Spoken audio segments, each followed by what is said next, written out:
Welcome back. Thanks so much for joining us. We're here today with Brenda Allen. Thank you so much for joining us for the hour, and appreciate that very much. And it's been a fun time today. Well, I hope you've had fun. Got to have a little cool something to eat. Now we're going to this is our show and tell segment. And wow, this looks wonderful, doesn't it? It does, and I love tea, so this is going to be. No, we're going to taste this tea, and Ruth Ann Clayton is here. You think they know I'm here? Well, we'll get the pressure's on. The pressure's on. Thanks so much for you're actually the brunt of my jokes throughout the show, and I appreciate that, because I know these health people, they don't necessarily frown on people's lifestyle, but they know that their lifestyle could be better, and that's what your store does. It could be for all of us. So, and we try to teach, educate a little bit, but we all slip a little bit. We're not perfect, Sure. are we? And we all have a little vice or two, right? A microphone is not turned on. I'm sorry. Let me see. Your microphone says it's on the wrong channel, and I'll be glad to put it on the right channel. Well, now that we've had our practice. There we go. So we're going to start again. Okay. Yeah. Nature's Way is on the square. Is that right? Yes, 18 East 7th Street. If you get to the courthouse, you're going to find us. Just look around. It's on one of the corners. Okay. And you've been there for how long? The store itself has been there about 30 years. And it started prior to that in 2 other locations in Mountain Home.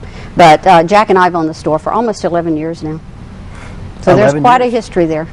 Well, good. As well as in the building. If you've ever been in, you'll see the history of the building. It's really fantastic. And go ahead. No, go. Did you get involved in that because you were both health conscious? Somewhat. Jack has been in business all of his life. We were in Saudi Arabia for about 10 years. I've been a registered dietitian for, we won't talk about how many years, but enough years. Always interested in nutrition. When we came back, we wanted to find a wonderful community, and we certainly did in Mountain Home. And then it just sort of fell in. Sometimes things are just meant to be. Yeah. Well, the type of business that you have, you just can't. No one can just go in and open the doors and run it on a daily basis without having some kind of background knowledge. Exactly. Yeah. But we tell everybody, we learn from our customers every day. It's a continual learning process. We're always reading, we're always studying, we're always doing in-services with our staff, other outside companies in service for us. It's never ending. It's always, because it's always evolving. Right. Otherwise, I think we probably wouldn't be as excited about it, but it's just continual things we're learning. Exactly. And we learn from our customers. No doubt. They challenge us every day. Because I come in there, no doubt they come back in and say, oh, I love this, or, exactly. Or they've read, they want to find out about something, so it gets us interested and we start looking. Yeah. Well, I make fun about me being not healthy, but you are. Look at you. Well, just the outward appearance doesn't mean I'm healthy. I am diabetic, and a lot of people know that.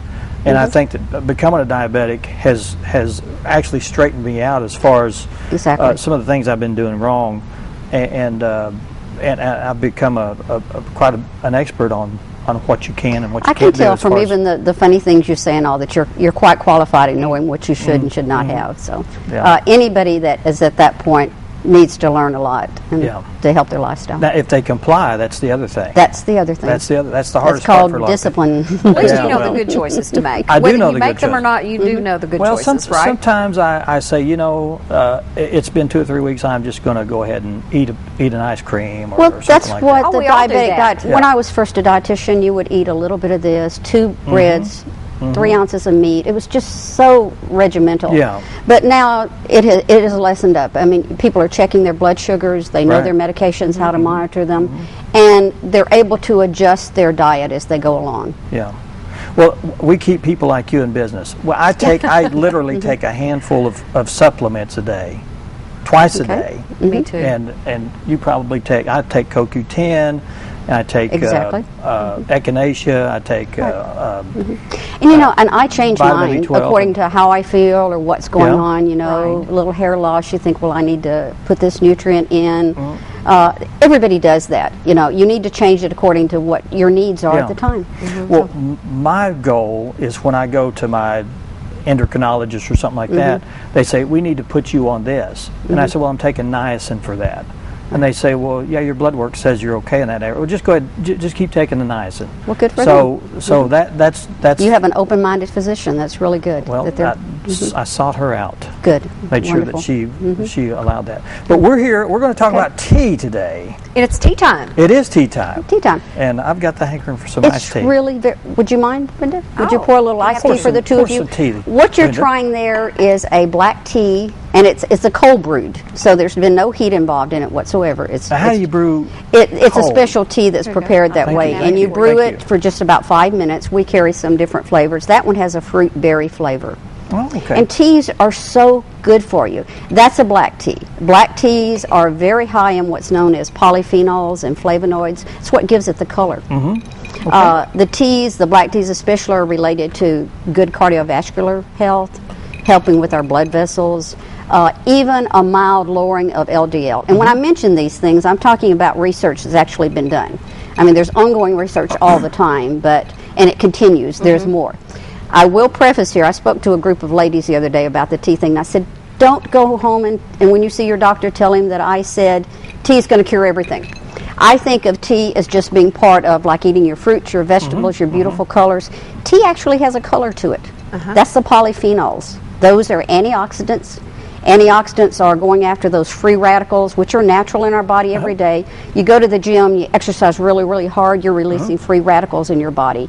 So many of the 4,000 compounds that are in tea are all nutritious. I'm not going to talk about all 4,000 of them, but many of them have the antioxidant properties. So they're there which to fights kind of the things that are it in fights the air. those free Whatever's radicals coming into our body that's not good. Exactly. It fights it, right? We're exposed to free radicals every day, and the free radicals are related to DNA damage, eventually diseases, even cancer.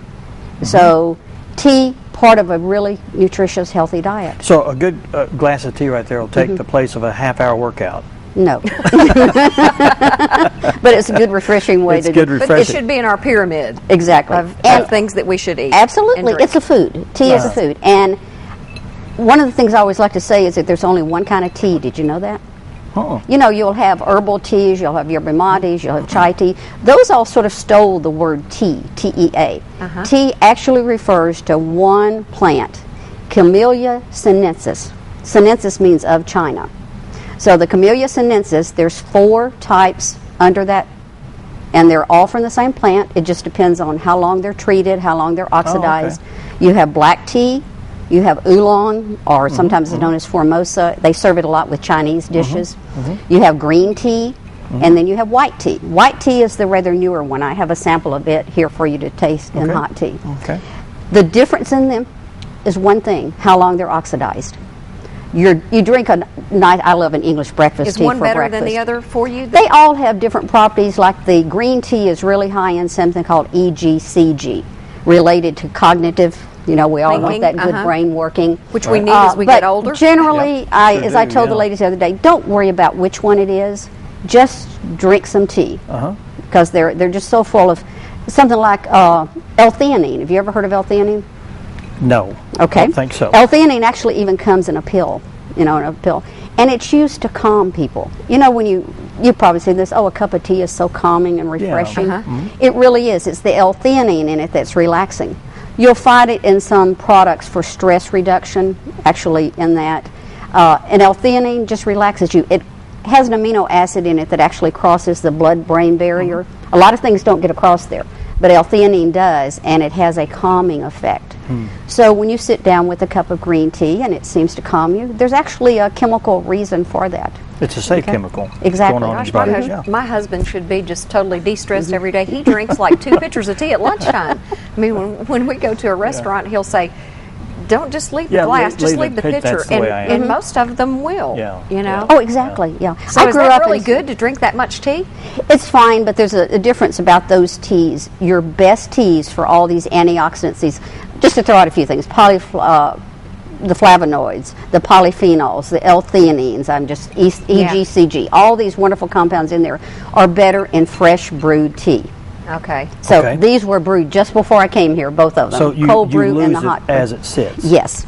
Yes. Like a lady said, well, I make sun tea and then I'll drink off of it for several days. Well, it's better when you first make that tea. Okay. Tea itself can oxidize in the way like you cut an apple and put it out, you know, and it turns brown. Okay. It loses some of its capabilities. Can you slow it down if you refrigerate the tea? Not really. Not really? No. It just constantly oxidizes? Yeah. For example, I have over there a tea called Tejava. Now, that is a tea that we carry in the store in that package, in the 4 of them. All right. The other one's over there. I'm sorry. Tejava. Jack loves that one. It gives him a little boost. There we go. That is micro fresh brewed tea. Now, if you go and you're on a trip and you stop at some little place and you grab a bottle of tea out of the thing, maybe it's you need to check and see how was this brewed. Some of it's actually made out of powdered tea. Yeah. So, and I can tell the difference. Right. So your best bets are going to be, and if you want to try this, Dan, this is white tea actually. That's the one most people don't know about. So your best is going to be your fresh brewed in either one of these, or let's say you go through a fast food lane and you want a nice tea. That's probably prepared in who knows how long ago. Sometimes you got it and it tastes a little old. Your better bet would be to find maybe a bottled, fresh brewed tea like that. Now, I did notice one thing that this tea, you can actually see through it, which this would be my cup of tea because I don't like dark tea, and sometimes you order tea and it's almost black looking. It could be the water, but at the same time, when it's really dark like that, I wouldn't think.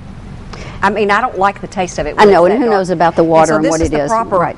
I like my tea to taste fresh and like it was just made. I don't know about you. And if it tastes that way, you're going to know it's probably pretty well been fresh brewed. There's restaurants you go into and you just love their tea and you keep drinking and drinking and drinking. Yeah. But when we're talking about the benefits, we're not talking just about the heart, and these are proven. There's 3 different ways they study. They study the epidemiological, groups of people. They study in a petri dish the cells, and then they actually study individual people, tests that they do. So this research has been done in all 3 of those ways, and there's more research ongoing. But basically, teas are good for the heart. Actually, there's some research about people who drink tea have a lower incidence of cancer. Actually related to lower dental cavities, having to do with keeping the plaque off the teeth. Yes. Cool. One that's a little contradictory from what we're used to is it helps with the bones growth, and that's the opposite of what we've been always told. So it adds calcium, or it helps to keep the calcium from being lost. Yes, that's some of the more recent research. Sometimes we're stuck in what we heard a long time ago or what we read in some magazine. Now, can we talk a little bit about caffeine? Absolutely. In the teas. Now, what do you feel about caffeinated teas versus non-caffeinated? Caffeine in a certain amount is a stimulant. Like, as a matter of fact, if you have a weight loss product that has maybe some of the EGCG we talked about and caffeine in it, that sort of is a boost in metabolism. Everybody has to decide how much caffeine they can handle. I'm very, very sensitive to caffeine. Caffeine in itself is not bad. It's overuse of caffeine. Right. When you get that pound of your heart or you don't like that headache from no, not at all. Okay. And the interesting thing about the teas is they're all from that same plant. It just depends on the black teas. They've been oxidized the longest, not fermented, just oxidized in certain ways that they do it. Then you come with the oolong. It's between a green and a brown. Then you come to the green teas, and you know what? A green tea actually has that look. Well, we have the jasmine green tea there that you were looking at. And then you come to the white tea. It's just barely been aged and oxidized a little bit. The caffeine level is highest in the black. As the oxidation lowers, the white tea has the least caffeine. Okay. That's white tea that you're drinking right there. And it's organic. So, cool. So what would be a good amount to drink a day or an average? Okay. What would be safe? For health, for health they reasons. say 1 to 4 cups a day for cardiovascular health. Okay. And you can get the decaffeinated teas also. So you don't lose anything. You don't lose the oxidation. No, you don't. Values And there's some different ways that teas are decaffeinated. A couple of them are chemical. The way you want to go, and you can make sure that you've got one that's not been treated chemically, is to get an organic decaffeinated tea. Okay. It's going to usually be a water process that they've taken the caffeine out of it. Good to know. If you can find that labeling somehow. Yeah. Yeah. Difference between, like, that black tea is probably somewhere in the 40 milligrams per cup, and down to the white tea would be more like about 15 milligrams of caffeine that we're talking. So I think it's like everything in our diet. When you ask about the caffeine, it's going to be moderation, just like we talked about everything else. You're going to have something sweet occasionally. Okay. All right. Can we continue this? Absolutely. I'm going to take a little break, and when we come back, we'll be talking about tea sniffing. some of the we'll sniff some tea. All right. Stay with us. Come on back.